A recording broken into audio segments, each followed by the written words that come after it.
Okay, so I'm in my little pantry where I store some of my food, some of my jars. I've shown you doing jars of different food. That is buckwheat, rice, and then some oatmeal back there.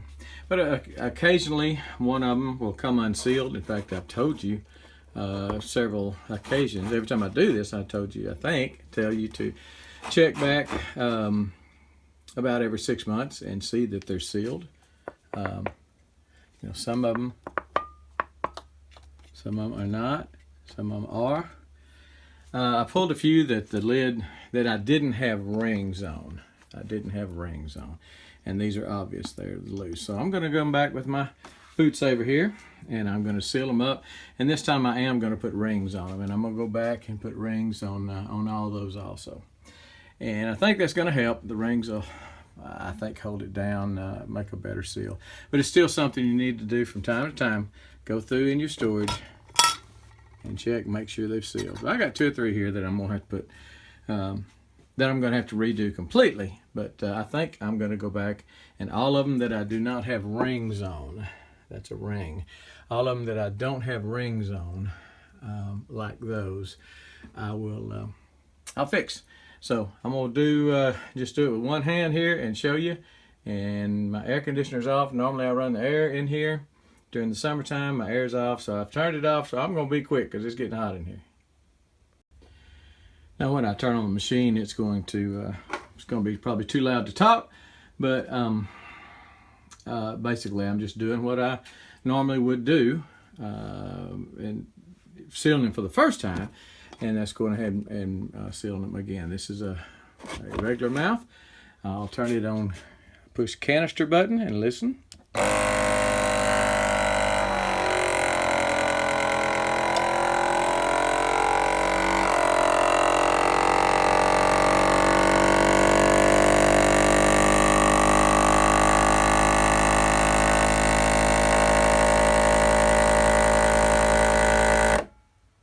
Okay, so that has sealed. Hear the hiss. And if I can get this off with one hand, yeah. So that's nice and sealed.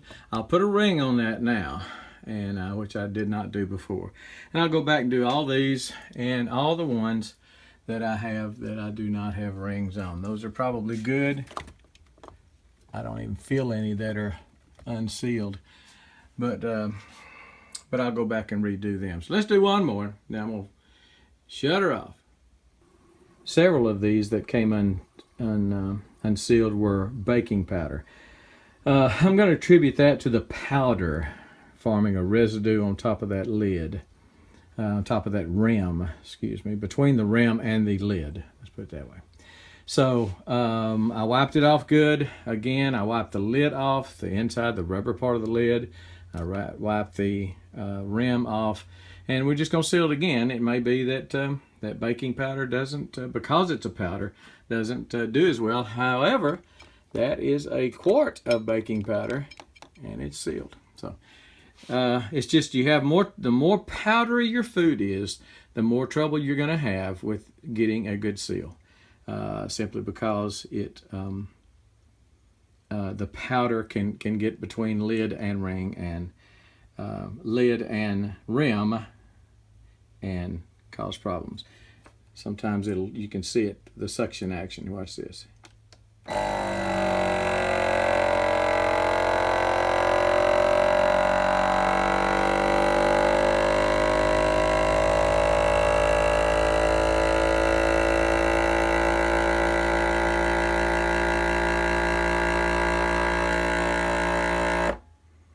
And even though I do put, as I've showed you in the past, put a coffee filter in the very, you can see that or not, put a coffee filter in the top of it to try to alleviate some of the powder residue getting up in here between the lid and the rim.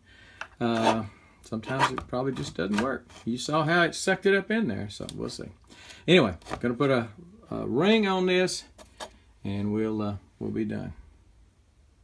Anyway, gonna go back and redo all these. I suggest you do this. Some of you are doing this again, and I'll say this, I've said it in the last couple of videos. I got a lot of criticism from people saying that jars are expensive, stupid way to store food, jars are expensive, you idiot you. Well, I am storing food. Guess what? I am also storing canning jars.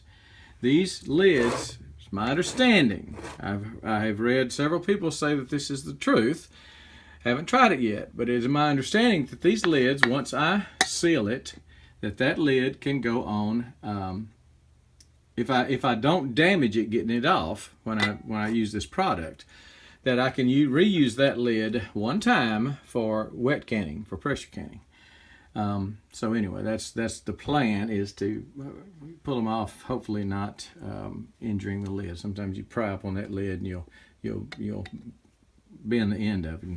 No good then. But anyway, again, you're not just, if you do this method, you're not just storing food, you're storing jars, okay? All you people that think I'm an idiot, you're storing jars too. They just happen to be full of food. Have I made myself clear? I certainly hope so.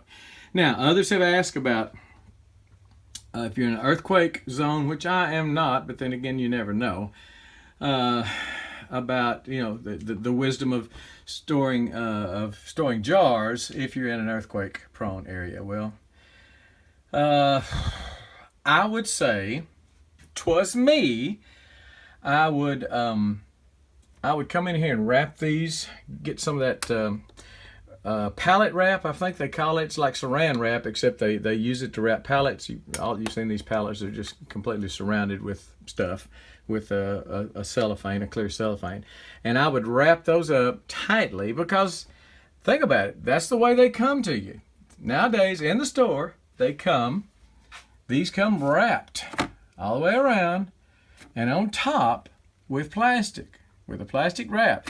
So if they can survive pitching by Teamsters, and if they can survive being on pallets, thrown on pallets, stacked up, if they can survive the fork truck that puts them on the truck, if they can survive that truck traveling thousands of miles to yet one other time get thrown off the pallet and thrown into the shelf, I would bet you they can survive an earthquake as long as they don't fall off the shelf. Put some kind of lip on your shelves, something like that, and they'll survive. I built these shelves. I'm going to show you my shelving system that I built in the garage. But I built these shelves. I had a bunch of old doors. As you can see, this is an old door. I had a bunch of old hollow core, cheap doors that we used when we first built the house. And I just made a 2x4 frame for it. And I just put doors on top of it. Door here, door here. That was a beautiful burgundy door, black bathroom door, I believe. Anyway, I'm a big believer in reusing stuff, but these doors come in handy. So it makes these are 2-foot doors, makes a good 2-foot wide shelf. 2 feet by whatever a door is, 7 feet, I guess, or close to it, 7 something. So getting that in the video without any extra cost, don't charge you another daggone dime to tell you how to build a shelf. Although I am going to do a shelf and show you how I built some shelves out in the garage. But anyway, check your dry canned food for seal. I have a couple over here that I noticed are not sealed. They will get sealed now. Now, is this going to last as long? What I should do is come in here and put an X on the ones that I resealed and use them first. That would be a good idea if I can remember to do it. So that's something you might want to try, want to think about doing also. If you find some that are unsealed, seal it back and then just put an X on it, or put a US on it for unsealed. Whatever. I'm going to turn this air conditioner back on because it's getting a little hot in here. All right. So this is what I would do. Do it. Store some food. Store some jars. And I like the spud. Store you some spuds. All right. And then make sure that they check them every 6 months or so to make sure they stay sealed.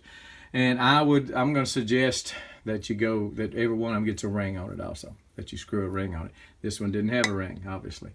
That one has a ring. Now, not all of them had a ring sealed, okay? But I think it probably helps, especially if they get jostled a little bit. Foodsaver. I will have a link to some Foodsavers down below the video on my Amazon store. Check it out.